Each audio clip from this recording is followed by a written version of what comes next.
Hello viewers, நீனோ பார்க்க போறது ஒன் பீஸ் எபிசோட் 1005 பார்ட் 2.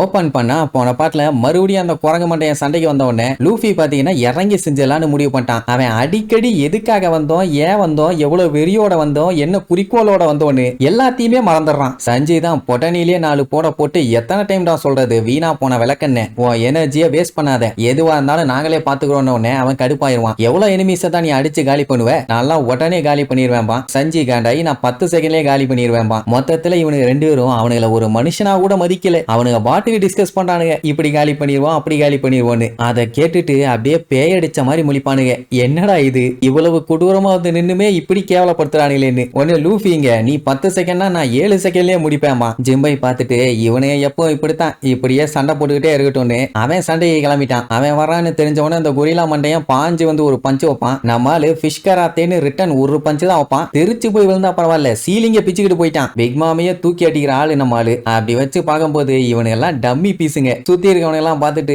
தலைவருக்கே இந்த நிலைமைன்னா அப்ப நம்மள என்ன அடி அடிப்பான், ஆள உர்றா சாமின்னு அத்தனை காக்காவும் அங்க இருந்து பறந்துருச்சு. அப்ப அடி வாங்கினவனோட நிலைமையை காட்டுவாங்க. ரொம்ப மோசம். நாக்கு தள்ள ஜிம்பை ஒரே செகண்ட்ல சொல்லி முடிச்சிட்டான். அதுக்கப்புறம் தெளிவா சொல்லிடுவான், நீ ரூஃப் டாப்புக்கு போய் சேர்ற வரைக்கும் நான் உன்னை எஸ்கார்ட் பண்ணி கூப்பிட்டு போறேன், தேவையில்லாம உன் எனர்ஜியை மட்டும் எங்கேயுமே வேஸ்ட் பண்ணாதன்னு சொல்லுவான். இப்ப என்னன்னா வர வேண்டிய சாமுரைஸ் எல்லாம் வந்து சேர்ந்துட்டாங்க. சண்டை போட வேண்டியவங்க எல்லாம் அங்க போட்டுட்டு இருக்காங்க. இனி இவங்க சேஃப்டியா போனா போதும். இப்படி சொல்லிட்டு கிளம்பலான்னு பார்த்தா அந்த பிரிஸ்கோலோவை அடிச்சு போட்டோன்னா பயந்து அவனோட கூட்டம் ஒரு கூட்டம் ஓடுச்சு. ஆனா ஸ்பாட்ல அதை பார்க்காத ஒரு கூட்டம் இருக்கும்ல, அவனுங்க பார்த்துட்டு எவ்வளவு தைரியம் இருந்தா பிரிஸ்கோலா மேலேயே கைய வைப்பானுங்க. அவனுங்களை விடக்கூடாதுன்னு அட்டாக் பண்ண வருவானுங்க. லூஃபி வழக்கம் போல சொல் பேச்ச கேட்காம அவன் பாட்டு அங்க சண்டை போட ஆரம்பிச்சிருவான். உடனே சஞ்சி தெளிவா சொல்லிடுவான், இங்க பாரு ஜிம்பையே, அந்த கிறுக்கு பையன் எங்க கேப் கிடைச்சாலும் போய் சண்டை போட்டுக்கிட்டே தான் இருப்பான். நம்ம தான் அந்த பன்னிப்பையில எப்படியாச்சும் கண்காணிச்சு பார்த்து பக்குவமா கூப்பிட்டு போனோம், இல்லன்னா நிலைமை மோசமாயிரும். உடனே சரிவா அடிச்ச நவுத்து ஒண்ணு லூஃபிக்கு ஹெல்ப் பண்ண கிளம்பிடுவாங்க. அப்படியே கட் பண்ணி ஃபிளவர் கேபிட்டல காட்டுறாங்க. அங்க செலிப்ரேஷன் தாறுமாறா போயிட்டு இருக்குது. செம்ம என்ஜாய்மெண்ட் தான். இப்ப என்னன்னா அங்க இருக்கவங்க எல்லாத்துக்குமே உள்ளுக்குள்ள பயம் இருக்குது. ஆனா அந்த டென்ஷனையும் பயத்தையும் மறைச்சு வச்சுக்கிட்டு தான் ஜாலியா சிரிச்சு என்ஜாய் பண்ணிட்டு இருக்காங்க.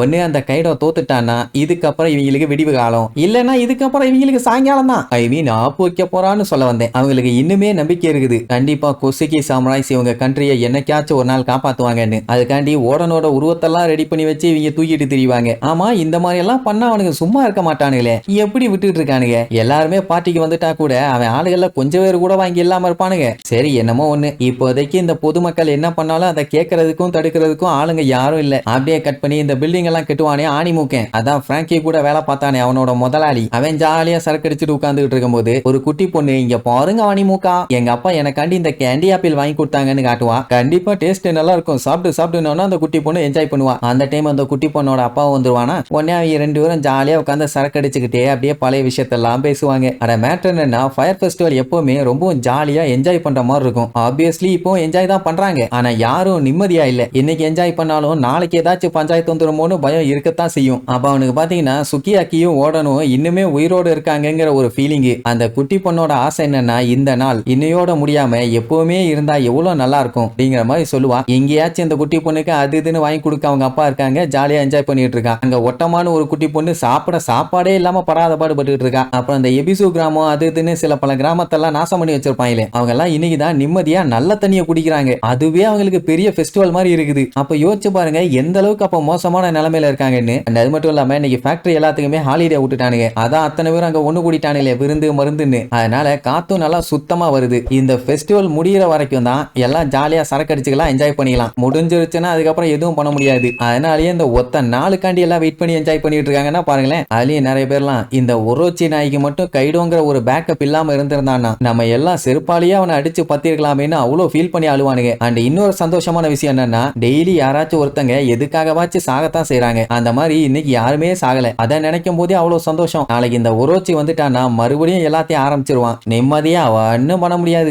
அதனாலேயே முடிஞ்ச அளவுக்கு எல்லாம் வெறித்தனமா சாக்கு அடிச்சுட்டு இருப்பாங்க. ஒரு சில பேர் பாத்தீங்கன்னா கொசுக்கி மெம்பர்ஸ் எல்லாம் சண்டைக்கு போயிருக்காங்க அப்படிங்கிற மாதிரி சொல்லுவாங்க. ஆனா மத்தவங்க எல்லாம் அதெல்லாம் ரூமர், கேட்கறதுக்கு நல்லா தான் இருக்குது, அதெல்லாம் நடக்குமா இவங்களாச்சு போய் அவனை எதிர்த்து சண்டை போறதாச்சு. எப்படியும் கைடோ குறுக்க பூந்து குட்டையை குழப்பி விட்டுருவான். அதெல்லாம் ஒண்ணு நடக்காதுங்கிற மாதிரி பேசிக்குவாங்க. ஆனா தெரிஞ்சவங்க எல்லாம் கொஞ்சம் ஸ்ட்ராங்கா இருக்காங்க. எப்படியும் அவங்க போய் உரோச்சி கைடோ 2 பேத்தோட தலையை சீவி ஒனிகஷிமாவியே பெரிய கலவரமாக்கி இந்த பிளவர் கேபிட்டலை பழைய மாதிரி ஆக்க போறாங்கன்னு சொல்லிட்டு குடி போதையில உண்மையா உளறிட்டு இருக்கான். ஆப்போசிட்ல இருக்கவன் பகல் கனவு பலிக்காது, அதனால நீ நைட்டு கனவு கண்டுகிட்டு இருக்கியா, இதெல்லாம் பலிக்கவே பலிக்காதேன்னு சொல்லி ஜாலியா கிண்டல் பண்ணி சிரிச்சுட்டு இருப்பானுங்க. அப்படியே கட் பண்ணி ஒனிகஷிமாவை காட்டுறாங்க. அந்த கைடோவை ஒரு வழியா பொழந்து கட்டியாச்சு. ஆனா இன்னும் போட்டு தள்ளல. அவன் கழுத்தை தனியா எடுத்தா மட்டும்தான் அவன் சாவான். இல்லைன்னா எப்படியும் ஏதாச்சும் பண்ணி எந்திரிச்சு வந்துருவான். இவங்க தான் கண்ணா பின்னா நடிச்சு அவனை மட்டப்பட்டாங்கல்ல. அடுத்து மறுபடியும் இதே மாதிரி அட்டாக் பண்ணி மொத்தமா அவன் பாடியை ரெண்டாக்கிட்டா எந்த ஒரு பஞ்சாயத்தும் இல்ல. நம்ம தோக்கடிச்சிட்டோம், கைடோவை காலி பண்ணிட்டோம் அப்படின்ட்டு விஷயம் தெரியாம என்ஜாய் பண்ண ஆரம்பிச்சிருவாங்க. நம்ம ஓடனோட தைரியத்துல இவனை காலி பண்ணியாச்சு. இதுக்கப்புறம் என்ன என்ஜாய்மெண்ட் தான். மாத்தி மாத்தி சேசலா அடிச்சுக்கிறாங்க.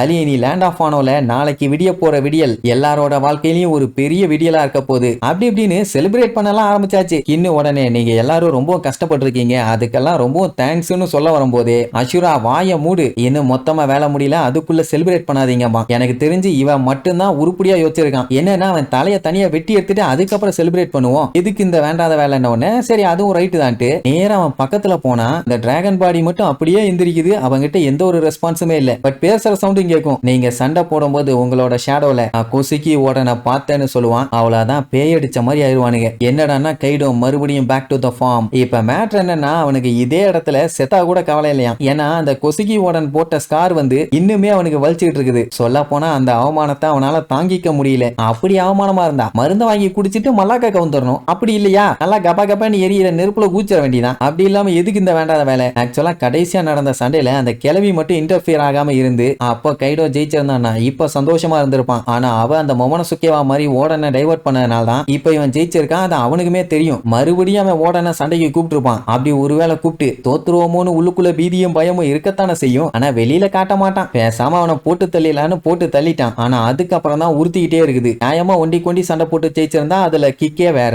நான் ஜெயிச்சது அப்படி இல்லையே. அண்ட் அது மட்டும் இல்லாம நீங்க யாரும் ஓடன் கிடையாது. அவன் அளவுக்கு ஒரு பயங்கர கொடூரமான சாமுராய நான் இது வரைக்கும் பார்த்ததே இல்லை. உங்களால அன்னைக்கு ஓடன் என் மேல போட்ட வெட்ட கூட ஒழுங்கா ஓபன் பண்ண முடியலன்னு வேற சொல்லுவான். அட நிஜம்தான். அந்த வெட்டு மேலேயே வெட்ட போட்டிருப்பானுங்க. லைட்டா தான் உள்ள இருந்து ரத்தம் பிச்சுக்கிட்டு வந்திருக்கும். ஆனா ஓடன் போட்ட வெட்டு ரொம்ப ஆழமா போயிருக்கும். இப்பவும் சொல்றேன், உங்க யாராலையும் என்னைய தோக்கடிக்க முடியாதுன்னு சொல்லிட்டு இன்விசிபிள் ஸ்லாஷஸ்னு ஒரு அட்டாக் பண்ணுவான். எல்லாம் அந்த அட்டாக்கை தடுக்காம ஜம்ப் பண்ணி எஸ்கேப் ஆக தான் ட்ரை பண்ணுவாங்க. ஆனா ஒக்கிக்கு ஒழுங்கா நோட் பண்ணாம சடனா வந்தவன அவளோட ஆயுதத்தை வச்சு தடுக்க ட்ரை பண்ணி அவளோட ஒத்த கை தனியா பிச்சுக்கிட்டு போயிருச்சு. அதை பார்த்து அத்தனை பேரும் பயந்துருவாங்க. ஐயோ ஒக்கிக்கு இப்படி ஆயிடுச்சுன்னு. கைடோவை சும்மா சொங்கிய மாதிரி அட்டாக் பண்ணிட்டு செத்துட்டா அப்படி எப்படின்னு உடனே செலிப்ரேட் பண்ண ஆரம்பிச்சாங்க பாருங்க. அதான் கையே போயிருச்சு. சரி இதுக்கப்புறம் கைடோ இவங்க எல்லாத்தையும் எப்படி அடிச்சு தெறிக்க விட போறான்னு அடுத்தடுத்த எபிசோட்ல பார்க்கலாம். டாடா.